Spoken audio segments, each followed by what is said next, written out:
Lolii Tigray magaalota Lamaxaa fi Koramtuu achuun ibsame jiraattotni BBC naannichaa dubbise akka jedhanitti humnootni naannoo Tigray magaalota kibba naannichaan daangaa naannoo Amaaraatti siqan Lamaxaa fi Koramtuu to'annoo isaanii jalatti deebisaniiru. Magaalotni kunneen baatilee 8 dura osoo waraanni Tigray hin eegalin naannoo Tigray jalatti bulaa turan. Battala lolichi eegaletti humnootni Amaaraan to'atamanii baatilee 8tiif naannoo Amaaraa jalatti bulaa turan. Firaa'ol Bala'e.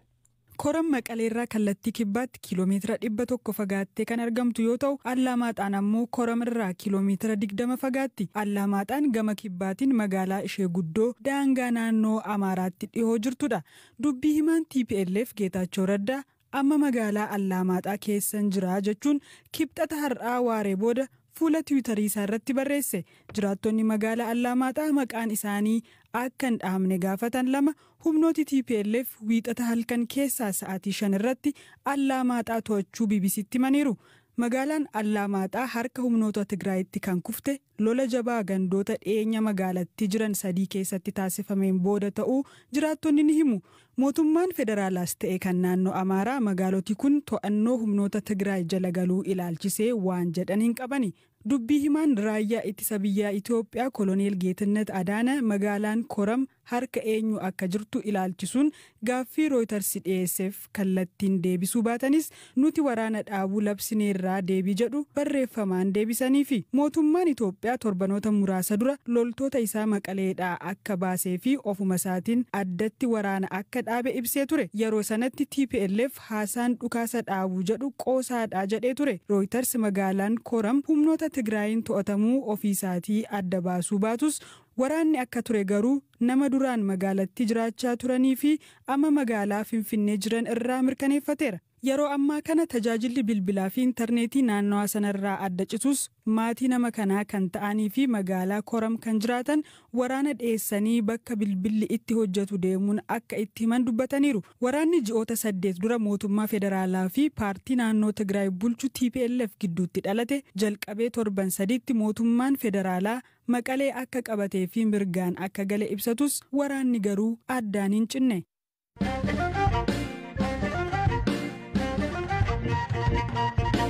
Dhimma itti saamichii fi haleellaan Afrikaa kibbaatti guyyoota lamaan darban eegaletti fufuun namootni baay'een qabeenya isaanii dhabaa jiru. Hokkaraa fi saamicha sababa pirezidaantiin duraanii Afrikaa kibbaa Jaakob Zuumaan torbee darbee hidhamaniin ka'een namootni 30 ajjeefamuu fi namootni 800 ol ammoo to'annoo jala ooluu poolisiin biyyattii himeera. Hiriira bifa mormiin uummataan eegalame kun sanbata lamaan darban irra gara hokkaraatti geeddaramuun hiriirtotni daandii irratti abidda qabsiisuu, daandii guddaa cufuu fi qabeenya saamuutti ce'an. Lammiin Itoophiyaa waggoota 5 darbaniif magaalaa Johannesburg jiraataa jiru dureessaa Abbaa Ambaa haalichi sodaachisaa ta'uu fi qabeenyi lammiilee Itoophiyaa achi jiraatanis saamamuu dubbata.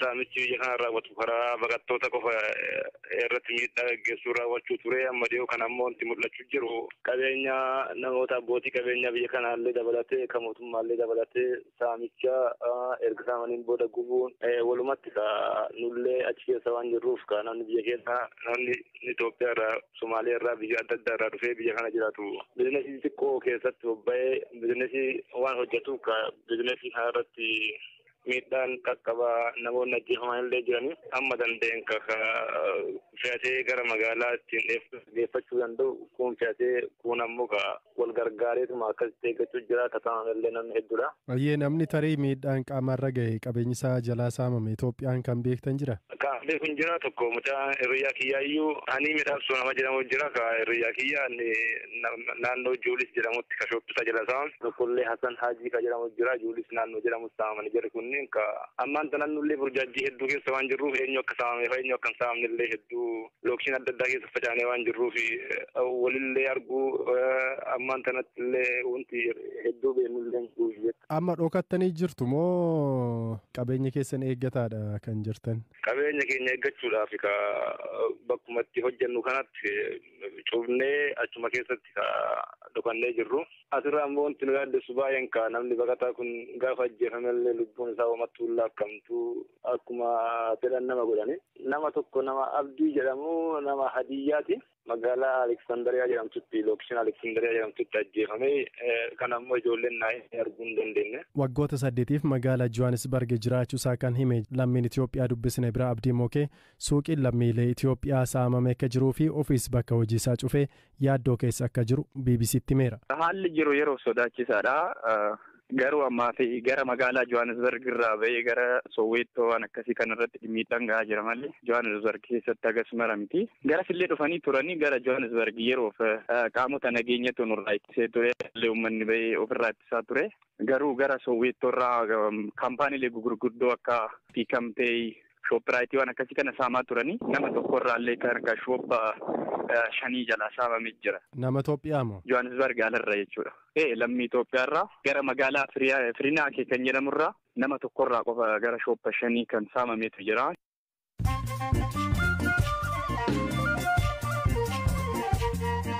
Sagantaa raadiyoo BBC Afaan Oromooti kan caqasaa jirtan oduuwwan gaggabaaboon isinitti hima. Manni maree nageenyaa UN dhimma hidha haaromsaa Itoophiyaa erga gara jaarsummaa gamtaa Afrikaatti deebiseenas Itoophiyaan Masrii fi Sudaan gara marii jaarsummaa gamtaa Afrikaan hoogganamutti deebi'uun maricha akka jalqabuuf waamicha dhiyeessite.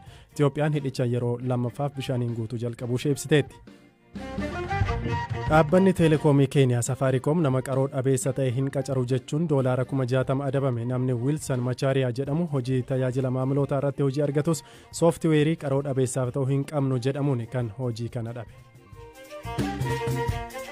Iraaq hospitaala bakka namoonni COVID-19 qabaman adda baafamuun wal'aanamanitti abidda ka'een lubbuun namoota 50 olii darbuu ibsite.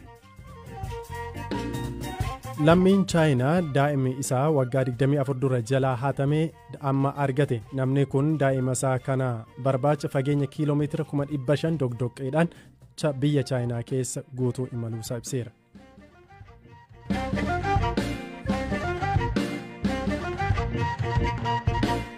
Dhimma itti aanutti yoo ceenu Itoophiyaan yaada murtee mana maree mirga namoomaa UN haala naannoo Tigray ilaalchisuun dabarsee HRC 47 jedhamu gamtaan Awurooppaa dabarsee yeroo isaa kan hin eegne jechuun mormite.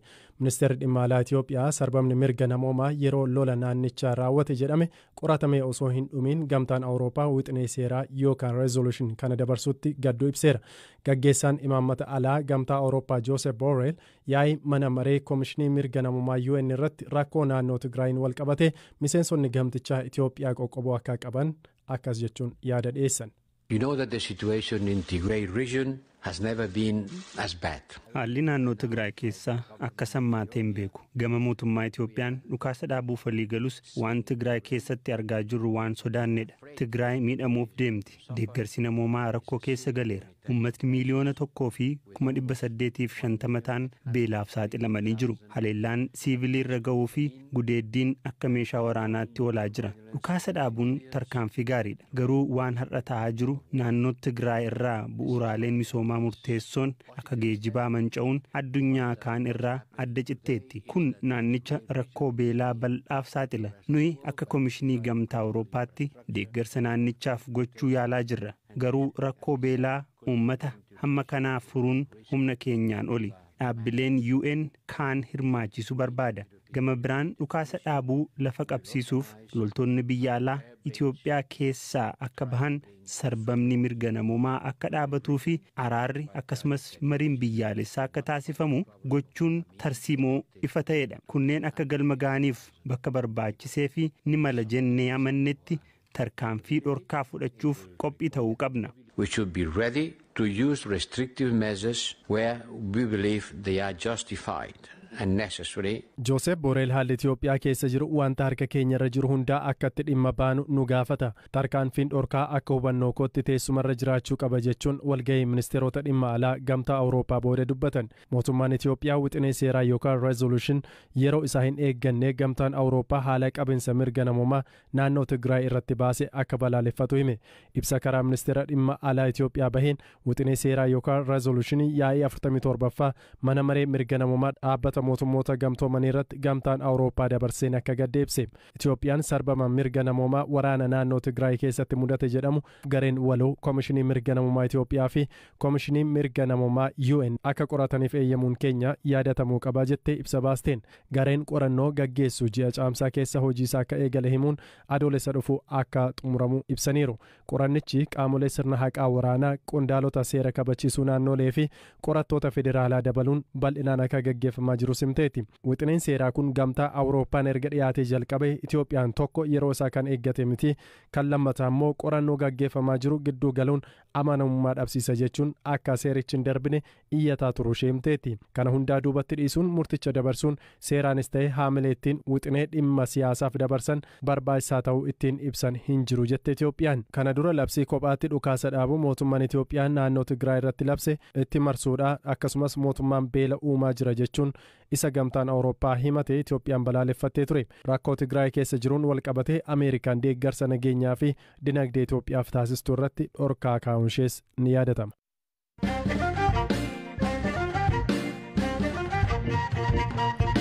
Kaa xumuraa irraatiin baanee jira. Yeroo jalqabaaf Finfinnee dhaqxanii iddoo wallaaltanii bakka biraa deemtanii beektuu laata? Dargaggoo Daraaraa Taaffasaa Ayyaanaa aappii Oolookeet jedhamu kan iddoowwan hawwata turizimii Oromiyaa keessa jiran kallattii fi maqaa isaanii wajjin agarsiisu tolchee dhiyeenya kana gadhiiseera. Aappii kana fayyadamuudhaan iddoowwan magaalaa Finfinnee keessa jiran salphaatti argachuun ni danda'amas jedheera. Hojii kanaaf maaltu isa kakaase laata? Tole Oolookeet eegaani O jechuun Oromiyaan akka bakka buufdha. Lookeet jechuun bakka ta'e argachuudhaan Ingiliffaan isarraa fuudhenna. Kan yaadee hojjedheef yeroo baay'ee amma bakka tokko dhaquu fi Finfinneen akkuma beekamu guddaadha. Jalqaba akka siitii gaayidiitti yaadee hojjedhee ture. Takka ture gaafa yaadu biiroo Koomishinii Turizimii Oromiyaa wajjin gaafan dubbadhu bakka hawwata turistii ta'an garagaraas immoo gashee biyyuma Oromiyaa guutuu beeksisuu fi daawwattootattis yeroo deeman namni agarsiisuu otoo hin taane aappii kana buufatanii kiiloomeetirii meeqa amma isaanirraa fagaatee jiru baraniitti deemuu danda'u.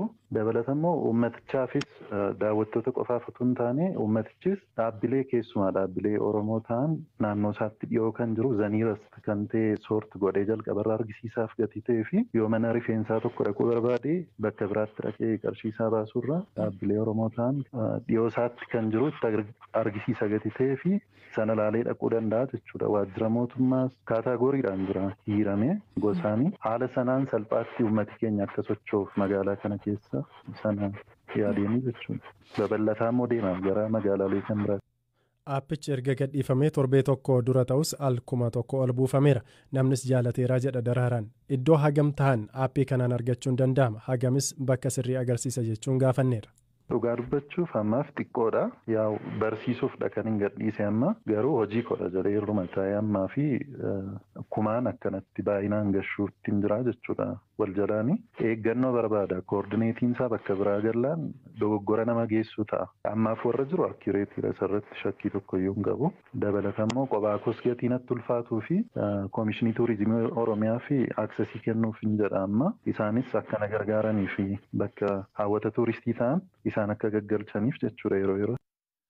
Kabajamtoota dhaggeeffattoota keenya sagantaa keenya osoo hin xumuriin dura oduu tokkoon isinitti hima. Giiftii dureen Gaanaa doolaara 100,000 fi 50,000 ol giiftii duree ta'uu isheen qofa erga abbaan warraa ishee aangoo qabatanii as argachaa turte deebisuuf Ribqaa Kuufoo Aaddoo dheekkamsa uummatarraa irratti ka'een miindaa ishees akka hin fudhanne ibsitee jirti. Sagantaa keenya galgala kanaatiif jennee isin biraatiin dhaqqabsiisuuf qopheessine hundaa xumurreeti kan jirru kan isiniif dhiyeessan Zalaalam Taaddasaati. Saganticha akka qopheessite immoo Firaa'ol Balaayee turte. Halkan gaarii keessa bulaa.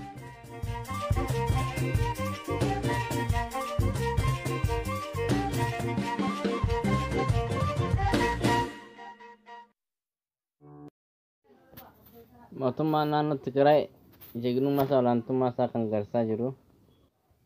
Oromooleen fakkeenya naannoo Tigraay godhatee qabsoo isii itti fufuu qabdi. Dhaamsi biyya kana.